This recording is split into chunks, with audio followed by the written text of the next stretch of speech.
Okay, all right, good. Well, good morning, everyone, and thank you for joining us. We're going to run a webinar today that we've never really run before. This is called the Future Commercial Real Estate Broker, and the webinar has two parts to it. The first part is going to be where we think the industry is going and what it's going to need to be successful. The second part is going to be about that if you want to consider a career in this business that we're going to describe to you in the first part, then maybe you want to stay on and learn a little bit more about SVN Rock Advisors and what we do. I'm joined by John DeFrancesca at the bottom of the screen there. John, good morning. Thanks for joining us. John is a consultant in the brokerage industry. He's worked for all the large brokerage firms over a couple of decades, and he's really a scientist in this area of brokerage and what it takes to be a good broker. In the middle are Carolyn Ennis and Nick Obradovic. They're going to come on for the second part of it. They work in our firm as brokers. So they're going to be telling you exactly what this business is like, what we're like, how we operate, and things like that. Okay, so slide. So you'll get copies of these slides if you want them afterwards also, okay? So the first thing I really want to say is that the world is changing and our individual lives are changing, and we're all looking for new paths for satisfying, careers. And we are living in, an uncertain world. So during uncertainty, I think markets do not know how to add value to assets and for the contribution of labor. Like, things are getting turned upside down. People are talking about what happens to, office space, what happens to the way we travel and things like that. Well, anytime that there's a disruption, this is a giant opportunity for investors and their advisors. And that's what we are, advisors to the commercial real estate industry. In our case, we spend most of our time dealing with land, student housing, new apartment construction, and purpose-built rental apartments already built. We're going to show you some data on that in a few moments, right? So for the right person, becoming a commercial real estate agent, an advisor, could be an extraordinary opportunity if you're prepared for this. But this is an eat what you kill business. It's not the certainty that you get with getting a job in the being a teacher or being a policeman or something along that lines, right? But I think that it's interesting that this is all about having relationships with building owners, buyers, and sellers. It's never been easier to reach out to people on the phone and by email and in person. Everybody needs advice today, okay? Nobody knows what's going on, and we are a research firm. We've got a lot of information to share with you that when you're calling people, you're just not saying, hey, how are you, crazy market? You're saying, you start the conversation by saying, let me tell you what's going on in the market, okay? And I'm going to give you a download. And they virtually always say, yes, please, absolutely. And boom, you tell them what's going on in the market. And then that establishes you as someone, I think, with valuable information that can get to the next level, with the person having a more detailed discussion. So we've been very busy in these last period of time as we've gone through this environment, talking to people and engaging people on the telephone. And quite frankly, we picked up more listings than we normally have during, for most people, was a very quiet time because we stayed in traffic, right? So nobody knows what the future holds here, but this could very well be the golden age for new agents as we look for agents who are new to the business or looking to change their brand or change their asset class. You're going to hear from two of our agents a little bit later on. Carolyn Ennis, who kind of started with our company about 9 years ago, worked her way up through the ranks. She's doing huge deals today. And Nick Obradovic, and Nick started off with one of the larger commercial firms after finishing his career, and he was an industrial guy. And then he switched over to apartments, but a lot of what he did in the industrial sector carried over to the apartments. Okay, so slide. So we think that a new opportunity exists for you in multifamily, slide, and that's what we call apartments also, right? That's John did the slides. In America, that's referred to as multifamily. This is the apartment sector. But in order to take advantage of this opportunity, I think you've got to be positioned in the marketplace as properly. So we think that the large assets have been commoditized, right?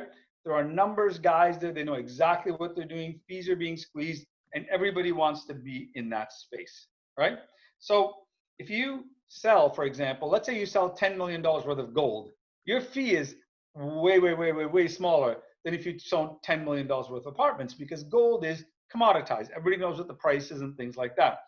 In the apartment business, every apartment building is different. Everyone needs an analysis, and the broker can establish a higher price through his sales process and through his knowledge of the building. So you can dramatically impact on what the sale price is through your sales process, through your knowledge, through your package, through your database, and things like that.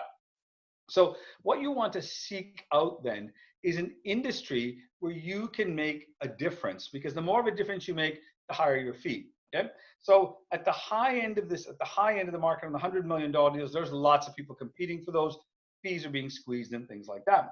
On the other hand, you don't want to go in an asset class that's too small. Selling single family homes, that continues to be commoditized and will continue to be commoditized, right? So we think that the mid-market in the apartment sector, and I'll define mid-market, in a few minutes, is sort of the just right place to be, where you can, there's not a lot of competition there.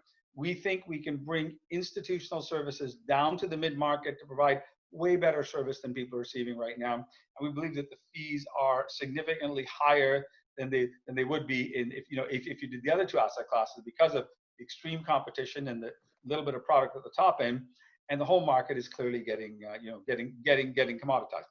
So we think it's the biggest, easiest, and most reliable financial opportunity in brokerage today. And that's why at SVN we're opening up new space, new offices to do mid-market apartments, right? So let's just think about what we're talking about here. We want to talk about the velocity and the size of the market, right? So there have to be a lot of something to sell before you can sell it, right? So we're going to show you there's 21,000 apartment buildings in Ontario, right? And we want to be in a business where people drive the deal, not just the numbers. Look, if there's a row of 100 townhomes for sale, they're all pretty much the same price. It's a commodity within a few $1,000s, right? But when you're selling a $10 million apartment building or $5 million building, a good broker maybe will get $5.5 million or $6 million for that. And multifamily apartments are very reliable. They're always going to be there. It can't get. People are always going to need a place to live. People will shop online. People will work from home, but they're going to be home when they do those activities, and that bodes very well for the apartment industry. Okay, slide. So how much could you expect to earn? Well, look, that's a very hard question to answer. But if you see the numbers here on the screen, we think that this could be a reasonable benchmark for you. But this is a very individual type business. The more you get out there, the more relationships you create, the harder you work. I think the more money that you can make. Look, the one thing about this business is there's no retirement age here, right? You don't have to leave this business at 60 or 65. You built relationships. You can keep doing this up to as long as you want. Later on in life, you don't have to do this thing full time. Quite frankly, you could be sometimes in Florida on vacation and you're still doing business, right? Because it's about relationships. You've got to be here for a certain part of time for sure, to walk the building, meet the client, and so on. But it's not just only about the money. You're going to come to the apartment business because you want to make an extraordinary income, right? We make more than a physician, okay? Typically, if you're an agent with our firm, right? And we do that because we're prepared to take some risk in terms of what we do, and we're prepared to live a little bit by our wits, right? But it's also a challenging, extraordinarily exciting business, and the more you get into it, I think the more it becomes your passion. So slide. So I think these are, it's fair to call them scary times. So you need to be on a path that's reliable relative to the earnings you're targeting. So if you're working in a 9-to-5 job, your income is pretty much capped, right? But if you're working in the apartment field or in the brokerage field or anything where we're getting a commission on a sale, there is no cap. But there is a trade-off between risk and reward. There is no 100% certainty and things like that, right? Many people do fail in brokerage, and it's often because they're not cut out for it. And that's a really important point, what I'm saying. Some people are not cut out for this business, and that's where John's going to come in a moment. And he's done some extraordinarily interesting work here about who's cut out for brokerage and who's not. So it's not a gamble. It's not like, oh, I'm going to try and see if it works. There are predictable personalities, and then there's very, very predictable steps and systems that you can use to increase your chance of becoming a successful broker. So watch for these numbers. I'm going to ask John to explain in a moment. So if you make too few calls, then you know in June, then you know things are going to be bad down the road. So with that, I'm going to introduce John DeFrancesca. He's a guy I've gotten to know over the years, a really smart guy in the brokerage field. And John, why don't you go over and start with this slide, and then we'll just go back and forth between us. All right, thank you, Derek. Yeah, so we have up on the slide the basic sales funnel that I'm sure all of you are familiar with in all sales industries. I don't know that these numbers would exactly apply to you. It's different in every market, every sub-market. It's frankly different for every individual, and that's one of the interesting things about it. What you need to know is that, of course, a sales funnel, you make a certain number of calls, turns into a certain number of contacts. A certain number of contacts turns into a certain number of meetings, that sort of thing. That's reliability. So the question here is this a safe career? Well, number one, if you're always feeding that model, as opposed to inconsistency, when you're being inconsistent, you're jumping from lead to lead, from potential deal to potential deal. If you're instead being consistent and always always feeding that model, the numbers add up, accumulate over time, and number one, it works. Number two, all you have to do is reverse engineer, read your ratios, figure out what's going wrong, what could go better, and you can always improve it, which means, obviously, you can either fix it or get out quickly. If something's not working, switch markets, switch whatever you're doing.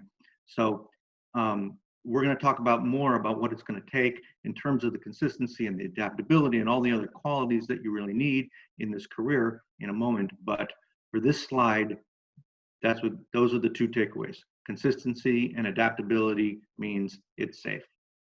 So it's somewhat predictable if you follow the system. That's really what you're saying, John. And we've got a good system for you to follow, right?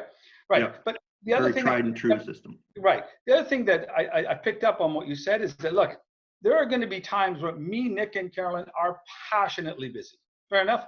We're still looking for business all the time, right? Because passionately busy can turn into nothing if 3 or 4 deals fall apart, right? You need to be keeping your pipeline full. We've got a deal sheet. And, when we're slower, we do market more, and we do, we're looking for more business, but we're always looking for business. And your priority is to find business. Part of the solution here is to have a team. So next slide. So that's the way also that you can be focused in terms of what you're good at, right? And we're not just looking for one type of guy. We tend to work here in teams where there's a lot of support. So let me describe what it takes to be a commercial real estate broker today, okay? So it's going to depend somewhat on your skill as to where you fit in our organization. But if it's not the right career fit for you, it's a punishing drag on you and on us. So it's important that we learn who you are and what your abilities are and put you into the right slot. So let's talk about what it takes to build a great commercial real estate business today. And we'll talk specifically to the apartment sector. So number one, you need a platform. I'm going to talk about what a platform is in a minute, but you need to have a series of practices, data, procedures, and people to go from here to here to here to here to here. I think the day of the lone commercial real estate broker is reaching its end. It's too difficult. You need someone to build your database. You need someone to do your underwriting. You need someone to build your package. You need someone to help you schedule appointments. You need someone to help you do tours when you can't do it, things like that. And that refers to the team. So we built a large team here, and we all work together to get the deal across the goal line, right? So number one, you need to have a platform, which is a certain set of skills. And Carol and Nick are going to talk to you about that a little bit later on. You need a team of people to support you. And I've just mentioned the types of people you need in the team. And then you need to be the right person for the team also. And that's part of what we're going to talk about with you here today. And we're going to make you an offer at the end of this in terms of giving you a skills test to see if this makes sense for you. Okay? So let's talk about the platform. So slide, Julia. So what are the parts to the what we call the platform? So this is not the people per se, these are the systems, the practice, and so on. So first you need a database, right? You need to know the database of all the apartment owners in Ontario. We're going to show you what that database looks like later on. I'm going to show you the numbers. You need a brand. You can't just enter this as someone who is selling homes and now you decide to sell apartments. You need to kind of make the decision. Are you going to be someone who sells homes. You can be someone who sells, commercial property to investors. Look, there can be a little bit of a transition time, but we don't believe you can do both. So if you're firmly entrenched in the single family home, I don't know if you can ever make that full jump professionally to the apartment sector if you weren't to eventually leave that behind, right? Then you need to join, it's reputation. Brokerage there is no physical asset, there's no truck, there's no plow, there's no equipment or anything like that. This is about a reputation for a company that's done a lot of business and has a name out there so you can attach yourself to that name. Research is an extraordinarily important part of this business. One of the ways that we separate ourselves from all our clients is our research team is much bigger than our brokerage team. And they're all academics. They're urban planners, urban geographers, MBA type people who are excellent at putting together great presentations, great packages, great analysis. Us guys take it out there and make it happen, right? You also need financial analysis. We do complex deals. If you're selling a portfolio, you got to look at each building individually, then you've got to look at a consolidated amount. Sometimes there's repositioning to do. What happens if certain things happen? What if scenarios? That requires someone oftentimes with a lot more skill than we as brokers have. So we've got those people who do that analysis for you. And then just having a big footprint. SVN is an international company that does this type of thing all over the world. Okay, so next slide. I think it's fair to say that this is no fun doing this alone. I can't imagine doing this alone. I don't think I could do it alone. I don't have the skills to, but I think that it's a lot more sustainable when you've got a team of people and you won't burn out. One of the things in commercial brokerage, I think, is burnout. If you do go on holidays, I suspect you're going to be answering the phone, but you can't be doing tours if you're in another country. You've got teammates and people to help you. You've got people who have been through this scenario before. You have people who work for us, but also friends in the industry who act as mentors. And we're constantly checking stuff out with each other and running teams in that environment. So you can't do this alone. I think the future of commercial real estate has to be teams because it's gotten so complex. If you're great at doing tours and finding business, you may not be great at the analysis. You may not be great at building the database. It's just two different skill sets, right? So teams have diversity and strength and styles, and they share them with each other. So first thing I'd say, this is probably not a position for you if you are someone who is a lone wolf person. If you don't want to share information, don't want to share data, don't want to share your commission, then we're probably not the right firm for you. We are totally collaborative, and that speaks about really, really everything we do. So I'm going to ask John now to come on and talk about sort of what it takes to be a commercial real estate broker. He's been doing this for 25 years, and he's worked for all the big firms across North America. So slide, Julie. Thank you. Yeah. So we decided to add this section on a little bit on personality and what it takes and what we're looking for when we hire in commercial real estate for two reasons. One, it's important, and two, actually the statistics are changing, and what we're looking for is changing as the career is evolving right now. It's important, obviously, in all sales. Personality is important, very predictive. In commercial real estate and real estate in general, it's much more so because there is no product. You're the product. You're selling, you're listing services. And so that's really a big differentiator. In fact, when we do the statistics, in some settings, we can predict who will be very successful up to an 85% predictive accuracy rate.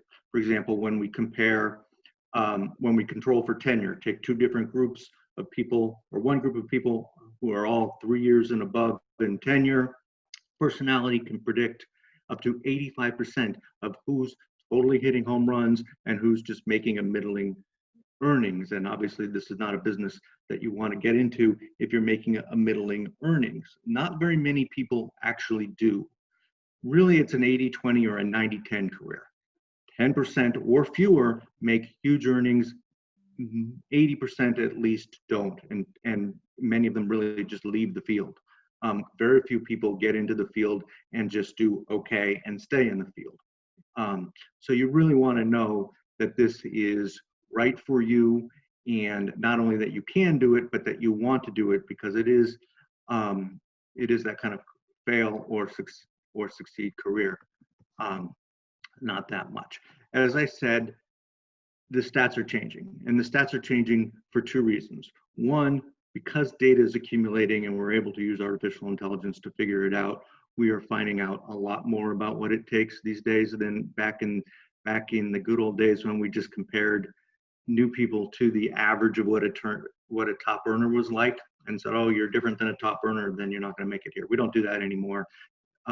It's much more sophisticated, and we found that there are many different ways to become a successful commercial real estate agent, many different personality models.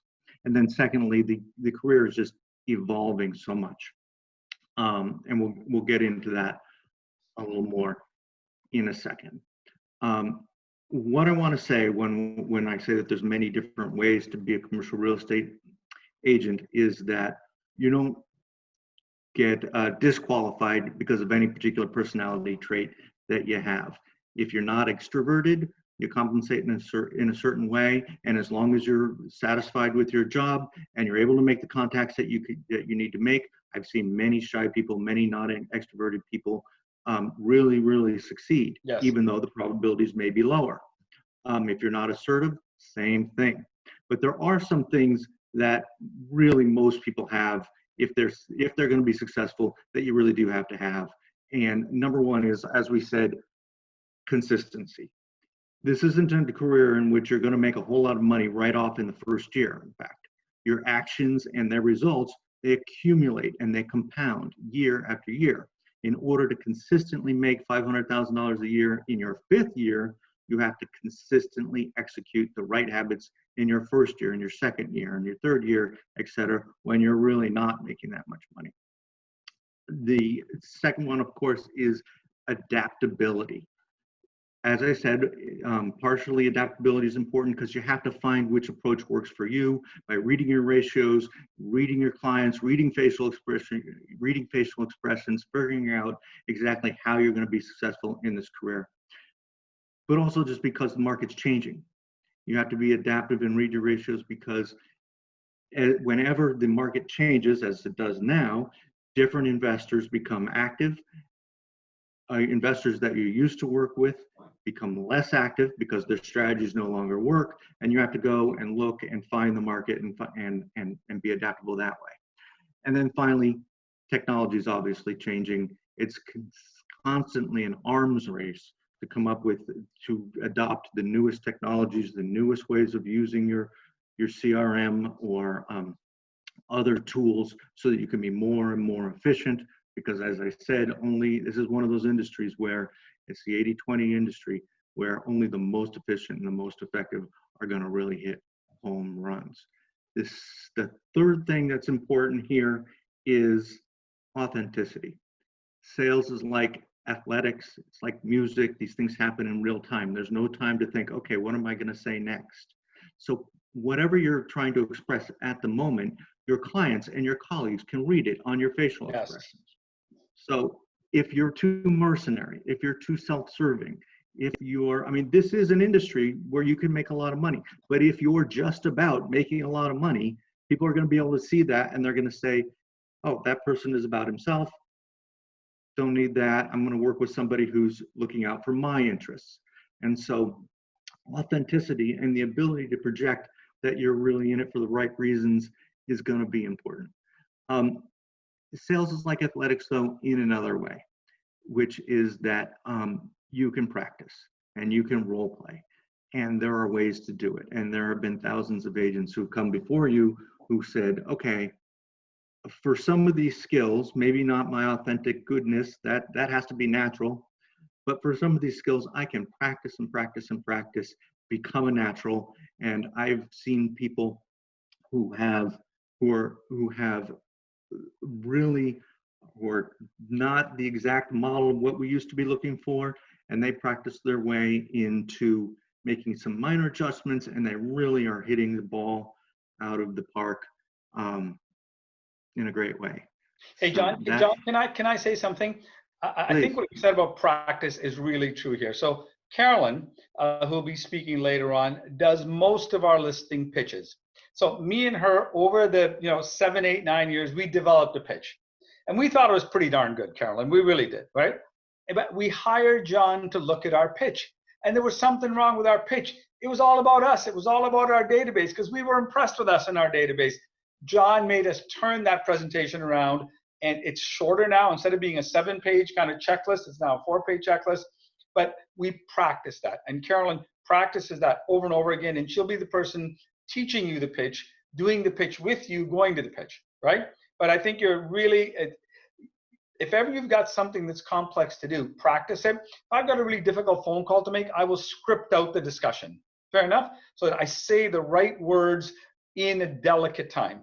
Fair enough? And things like that. Sorry, John, but I think you're really right on that. And I think you also use the term, we're athletes, right? So if you think about it, Absolutely. commercial real estate brokers are the athletes of the business world. That's how we see ourselves, right? We are the professionals who practice, do this over and over again, come back year after year, think long-term and so on. Sorry, John, good, all good points, man. Thank you, and that's actually the conclusion to my section. So we're gonna go back. Okay, what's the next slide? I think you got one more. Oh, all right. Yes, sorry. The important point. As I said, we do the statistics. We can tell who fits which different models. We can say, okay, you're pretty close to one of the many models who are going to make it. Maybe make these few adjustments, and we think you definitely could have a great career in commercial real estate because of all the statistics. We've given these tests thousands of times over many years. We've not only given the test, but also followed the agents all the way through their careers. When people fail, we do the exit interviews, we find out why, we adjust the models, etc. And we do these sorts of tests for different brokerages. What we really like to do is to do the tests for the agents and not the brokerages. In other words, not have it be a screening test. We want people to, decide to get into this career if it's right for them and to be honest about it. And so in situations like this, what we do is we discount the test way down from the $200 that I would charge a brokerage to do it to $100. And then Derek said, well, I'll match that. And so he's going to pay half.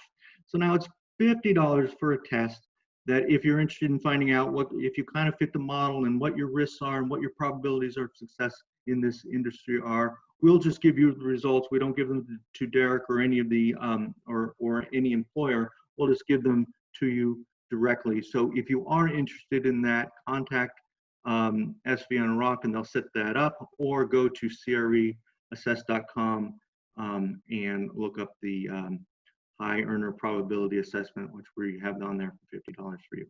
Right. So what John told me was, he said, listen, when people are doing the assessment for themselves, they're much more honest and accurate, right? You'll get a better read to know if you're the kind of person that should go into commercial real estate brokerage or should be staying in commercial real estate brokerage, right? So it's 85% effective in terms of, of the predictability of your success, right? But there are some characteristics that tell us, who's not going to be successful in our firm. A lone wolf, right? Low cooperation. You've got to want to work on a team and distribute the risk and the revenue amongst the team. If you need the cash flow and you have to get that commission check, that's going to come across to your client, right? You've got to be there for their interests.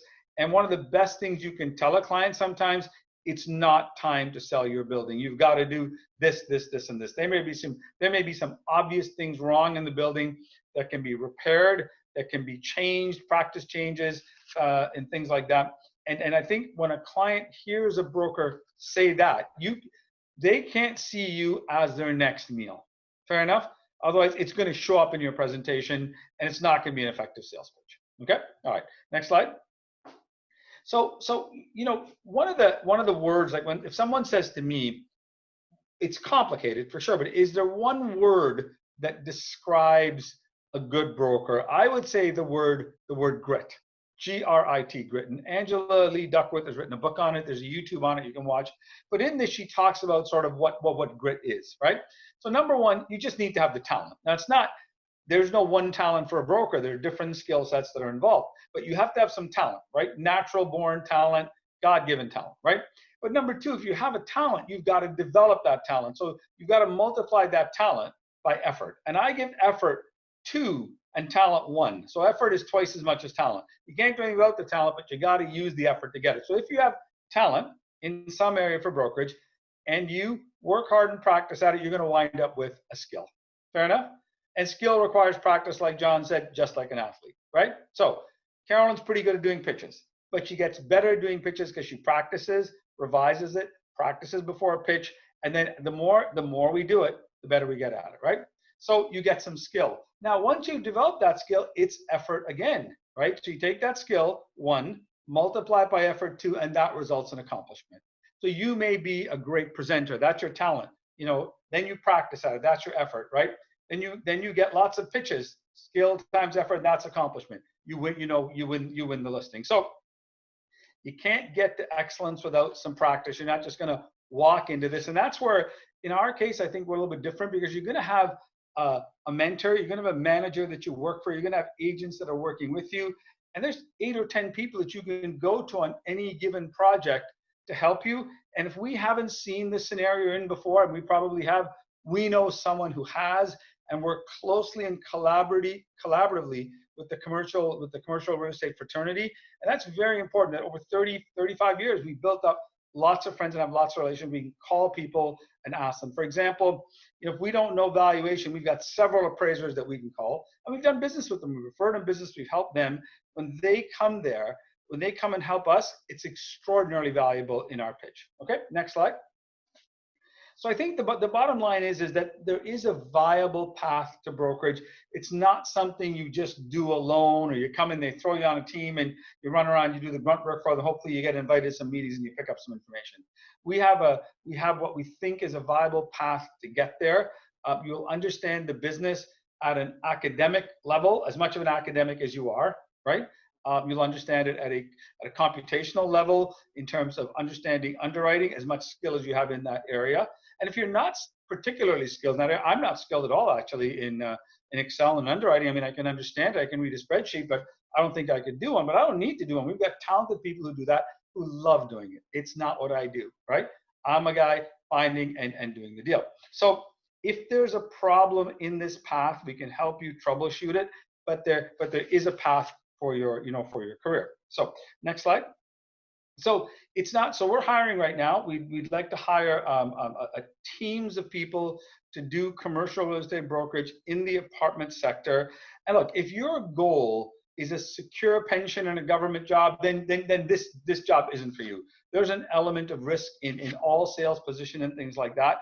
And if you can see forth to looking at your career over a 1, 2, 3, 4, 5-year term and earning an extraordinary income, then this could be something for you. So next slide. Why are we hiring now? Well, we think that this is about collaboration. We hope you've gained something here, but we think this is an extraordinary time in the economy.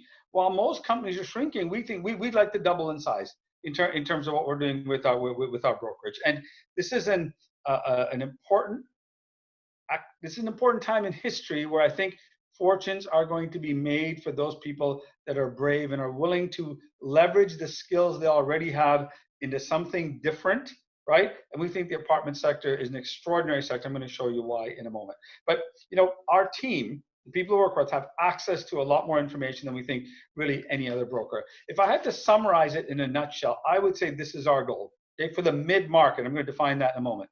But what we want to do is we want to bring institutional level to the mid-market. So if we're selling a 200-unit building, there's a certain skill set you need to have to sell that deal from a wealthy individual to an institution, to a pension fund. We want to bring that same skill for a 200-unit building down to a 20-unit building. So if we go to the next slide. So what is the mid-market? Well, these are all the apartment buildings in Ontario. First of all, we have every single building cataloged. Fair enough? You're going to work in a territory. You're going to get a list of all that immediately on day one. You're way ahead of the game if you're a broker, because that database is already built. You got to help us build it and make it better, but there is a good skeleton there with lots of meat on the bones that as soon as you're ready, you can start contacting people. We can start setting up meetings for you. You can start setting up your meetings and things like that. But look at how the apartments are broken down. Okay, so there's 21,000 apartments in Ontario, thereabouts. Everybody wants to do a big deal over 100 units. Well, there are only 2,200 buildings that size, right? So less than, let's say 10% of the market is 100 units or more. And there's lots of people chasing after those deals, skilled professionals. Me, Carolyn, and Nick work in that sector. But look at how many buildings are between 11 and 50 units, 7,800, okay? That's a marketplace that's ripe for the taking. And that's not handled particularly well right now. And that's what we want to build a team doing, is doing those deals sometimes under 10 units, certainly between 11 and 50, and maybe from 51 to 75. That is the fat middle of the market that really nobody's chasing. Fair enough. Everybody wants to go after the 100-unit buildings, and then people dabble in these smaller units. And those, some of these buildings are, well, I'm going to show you what these buildings cost you. Okay, next slide, please. So if you look at the number of transactions that occur, and this is just for Ontario every year, right? You see that the majority of transactions are in the $1 to $5 million range, right? And then the ones in the $10 million range, there's a lot of those too. And there's been particularly aggressive transactions in the 100-unit with companies being bought up and merged together and things like that. That's why those numbers are so high. But people say, well, okay, but Derek, there's only, you know, about 175 deals in 2019 in the $1 to $5 million range. Look, we're not saying to go, you have to get 10% of those 175 deals. You create your own deals, okay? We've done probably $2 to $3 billion worth of real estate. I would suspect that the majority of those transactions wouldn't have happened had we not approached the broker, understood the owner, and actually created a situation for them to want to sell, right? So you create your own scenarios in terms of apartment brokerage, and we'll teach you how to do that. But what we're talking about here is the mid-market, where we think that there are lots of opportunities to be, just after 1 month with us or 2 months with us, you're gonna look better than your competitor brokers because of the systems and the support you've got. You won't be going to your first pitch alone. We're going with you to help you to do this, okay? Now, next slide.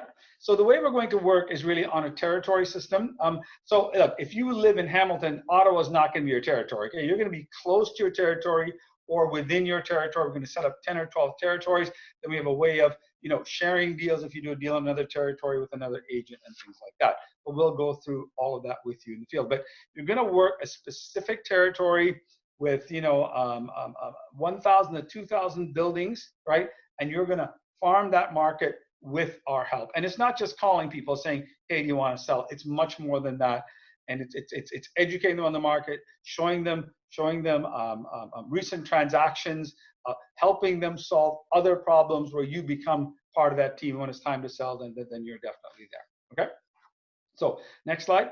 So we really have put a lot of effort to become leaders in the field. I think we invest in our business more than most brokerage firms, and a large part of that investment goes into our, next slide please, into our database. And our database is a key part of the business. Carolyn will talk about it at a philosophical level. If we go to the next steps, we'll actually be walking through the database with you, you know, in a lot of detail. But you know, someone says to me, if you ask the question, who wins? The answer is the person with the best database. We believe we have that database built. We're going to give you that database for your territory, and then your job is to continue to refine that database. Okay. Well, let's talk about some deals now. We're going to show you a few deals that we've done, and these are some of the larger deals that we've done. And it's not necessarily what, you know, we're looking at you to do. Not certainly when you first join. Okay, but we do some of the largest deals in the country. The deal in the middle there at the top, the deal at the far right on the top, $219 million, the Cherry Hill deal. That was the most expensive apartment deal in Canadian history in 2011 when we did it.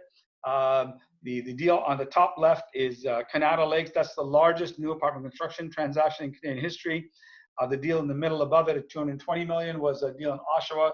That was one of the largest deals in Canada that occurred last year. The deal in the bottom left-hand corner was the highest price per unit sale in Canadian history. So we've done a lot of market maker deals, but you know, that took us guys many years to get there. Maybe one day you'll get that. We're not promising you that at all. What we're saying is there's tons of deals in the middle market. So slide.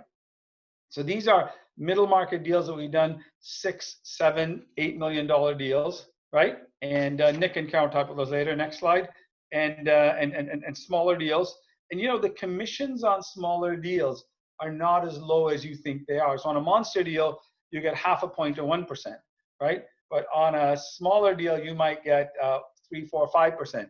You do 3 or 4 small deals, you can make as much money as one monster deal. So there's a lot of money to be made in small deals. Okay, slide. think there's a few more deals that we've done. We typically don't do a lot of deals, under $1 million. Most of our mid-market deals are, between, let's say, $2 and $7 million and things like that. Okay, so what's SGN Rock Advisor going to do for you? I think this is time we're going to turn it over to Carolyn and Nick, but we're going to train you. We're going to give you a database, and we're going to be there to help you. And if what we said today, makes sense for you, then we'd love to have additional discussions with you. John can run that profile for you that we won't see it. He's going to give it back to you, and we're going to pay for half of it. And then you say, you know what? I really do think I have what it takes to become a commercial real estate broker. Then we'd like to engage in the discussion. So I think that's a fair deal. And I'm going to leave now, and I'm going to join the presentation, and look forward to catching up with you at the right time. Thank you. Carolyn? Hi, good morning, everyone. I've been working with Derek for, I guess, 8 or 9 years. That's debatable. We still talk about that. But I started more on a assistant level. I didn't know anything about real estate when I started with Derek. I had a sales, marketing, and customer service background. So I had the skill sets that were required to work with a real estate company, and I worked alongside with a few agents before I joined Derek's deal team. In the process, I got my license. I decided that this was a career path that I enjoyed, and I realized I just naturally had the skill sets that was going to make this an easy transition, and it was just a matter of learning the business. Apartments are pretty easy to learn. I don't know if all of you have a background in apartments, but we'll teach you that. And every deal you do, you just learn as you go along. In particular, this deal was the Huron Park sale, which was very interesting, actually. There's a book written about this by Anne McDonald. This is an old military base that we were asked from an institution to list. It was 360 individual rental homes, which is unusual for us. We're used to selling apartment buildings or townhouses, student housing. But this was a unique opportunity, and it really went along the same philosophy as multifamily, as these were rentals. So it didn't fit the institution's wheelhouse. They were developing, new product on greenfields. This was really a redevelopment site. So we went out to the market with this one, and to find a buyer for this was quite difficult. I think Derek still thinks this is my biggest achievement working at the company, although we've done way more larger deals. But finding a buyer for this was very difficult, but the buyer came out of our database. And it was just staying on the phones, keeping this out in traffic, and doing a lot of follow-up with this one particular buyer especially. He liked tough properties, and he was looking for product, and sometimes it's just all about timing. So we stayed on this buyer, and we ended up getting the deal done, and we ended up getting more jobs from this particular company that hired us to do this job, and they were very happy with that. But I couldn't do this alone. We had the research in the background, doing all the database collection. We actually collaborated with another agent on this as well, who brought us the opportunity, but didn't have the platform to market it like we did. So it was a very unique opportunity, and is one of the deals I'm proud of myself. But I definitely couldn't have done this alone. It definitely took a team to get this deal done. You can go to next slide. So the Villas of Wortley. This is, brokerage is up and down. It's a roller coaster. Not every deal gets across the goal line. You can be working on a deal for 6 months or longer. Sometimes you're working with a client for a couple of years before you get your first deal with them. This one was a beautiful building in a great location in London. Sorry, it was one of the newer buildings that was built with wood, and it was a smaller property, 36 units. This was tough because we were used to working on larger deals for new construction. There's not so many buyers for new construction. However, this particular company, this institution wanted to sell it, and probably because it was a smaller property for them. So we took this out to the market, and very happily to do so. And we had a great, beautiful package. It was just a gorgeous, gorgeous product, but we weren't able to procure the buyer. But we do cooperate in our industry. And, you know, for us, what we would prefer to do is do more sales than sit on a product and just try and collect all the commission. So we, you know, we have a marketing platform where we will go out to our database and we'll create the buyers list, and we'll market that property for 2 weeks, 3 weeks, make sure we do all our phone calls. But if we're not finding the buyer, we will then go out to the brokerage community and cooperate. So in this particular instance, we did market this to a broker, and that broker ended up finding a buyer, and it ended up being sold to a syndicator, which was very interesting. And you know, we learned from this. But you know, they ended up selling it as condos. So they, you know, the condo market in London was just turning, and it wasn't a big thing. But the market was just changing, and someone saw that opportunity, and they ended up selling it as condos. So very interesting deal. So you know, it was kind of bittersweet for us, but you know, you learn from these things, and you know, you don't always want to go out to a syndicator, but in this case, the syndicator would have done the deal. You can go to the next slide.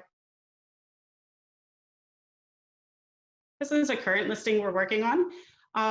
This seller reached out to us from, you know, knowing us, seeing us out there. We've been very active through the last few months, going through this environment where we're seeing a change in the economy. And we are, you know, working with the seller to procure a buyer. He's located in Montreal, and he's just ready to sell. We did a listing presentation for him, and he was just blown away by our process. He did interview a few other brokers, and decided that we had the best process. He liked our underwriting. He liked how we, you know, looked for all the different selling features, upside. We do a very comprehensive package, and we use our back office to do that. So, you know, we'll do a rental market survey. We will look at a 5-year turnover analysis, and undercover value, and you don't get the highest price without doing that. So we see cap rates lowering. You have to identify why someone's going to pay a lower price for this property. So it's taking it out with a professional package, and being able to show the seller that you can do that, and that's by showing them packages that you've done in the past, and giving them a very professional listing presentation, showing them the sales and marketing process. So this is another property that we sold a few years back for a client. We went out as a forward sale. This is new construction, again, a smaller property. You know, it's about proving up the rents when you're doing a forward sales, and the market, you know, all these new construction products are market makers. So you have to be careful when you're going out. You really have to defend your financial model.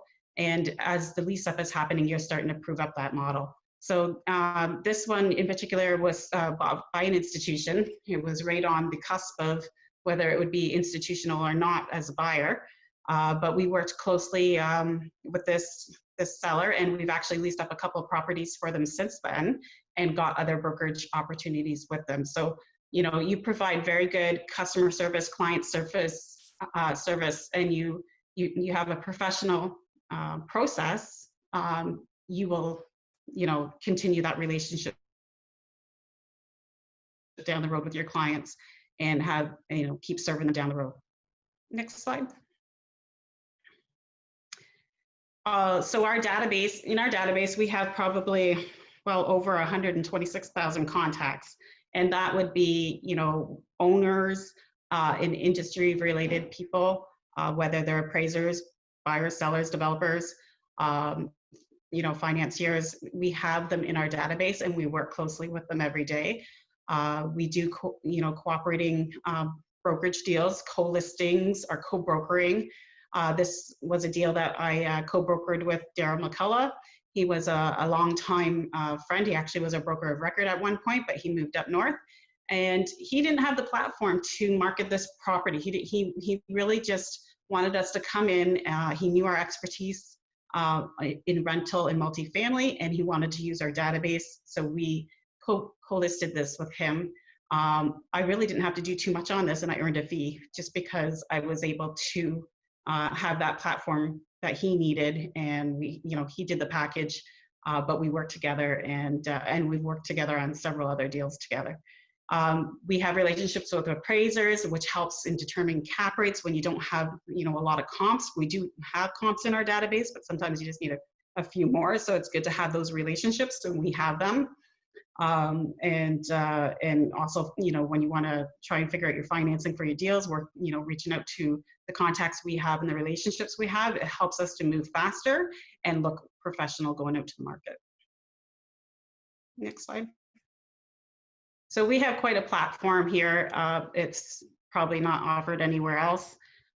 We have our CRM system, which is RealNext. We have, I think Derek showed you 20,000 properties on Ontario. We actually have over 68,000 across Canada. We have done deals across Canada. We've co-brokered deals across Canada. But we are, always researching apartment data, whether it's rents, cap rates, finishes. We are able to produce really detailed reports out of the system. And we include these reports in our package. We help them write rental market analysis reports for our clients to show upside and to show where rents could go. We also have all the contact information for the owners, names, companies. We can open up a company and show you a list of all the employees in that company, their contact information, email. It allows us to go quickly out to the market. We can create a buyer's list from here by just entering criteria of, what property I have. Is it between, 20 and 60 units? Who's buying new product? Who is buying in this market? And I can quickly create a list that I can go out to the market to. So I can send out an email blast just to that targeted market and then make those phone calls, because I know those are going to be, the 40 to 60 most important phone calls I'm going to make during this marketing campaign. And then you gradually go wider if you need to do that. The whole point is to generate multiple offers, so you're getting the highest price for your client. The other tool that Derek mentioned this already, we have a message-driven proposal presentation. It's our listing presentation. It's very detailed and it's client-focused, and it is a tool that you use ahead of your listing, and you create your listing pitch. It takes you through all the different steps of the important points you want to drive across to the client so that they choose you as their broker. We have been very successful with this. I don't think anyone's ever told us our presentation wasn't good enough. We've usually beat out all the brokerages on our presentation. We do, sometimes charge a higher fee because we have such a great big back office, but we defend that fee, and we've been pretty successful using our listing pitch and going up against other brokerages. No other broker uses a listing presentation like we do. Next slide. So the benefits of our platform, having that back office, like Derek said, no one can do this on their own. It's not even just about skill sets, it's about your time.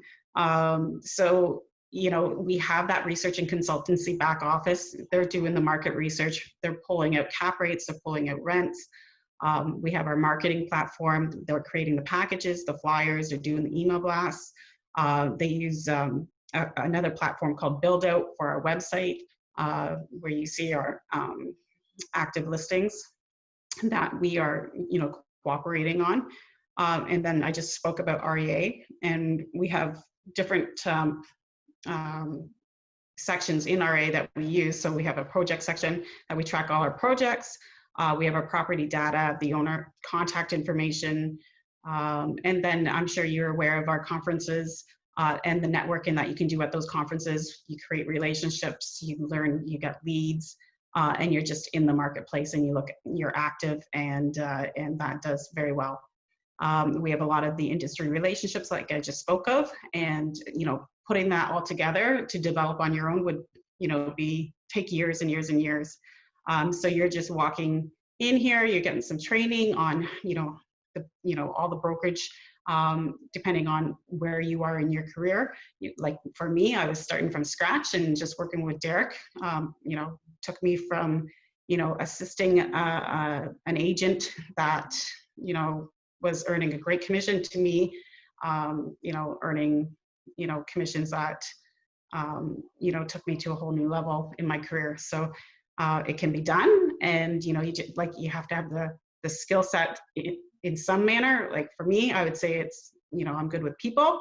I'm a hard worker, and you know, I have a great back office, and I can work in a team environment. So, you know, that for me has led to a very successful career in real estate. Next slide. I think that's it for me. Thank you. All right. Hello, everyone, and thank you for joining us. As Derek mentioned earlier on in the presentation, I joined the team about 3 years ago. I worked for one of the larger real estate brokerages in the city, and I was an industrial guy. So that was a bit of a transition, but there were many related skills that I was able to pass along. What I used to do was industrial sales and leasing. That market is predominantly lease-based, whereby you represent companies and they lease space rather than actually own it themselves. Whereby on the apartment investment side, we're strictly doing investment sales to investors. The first property that I wanted to show you was a sale we did last year. It was 65 Times Avenue in Markham.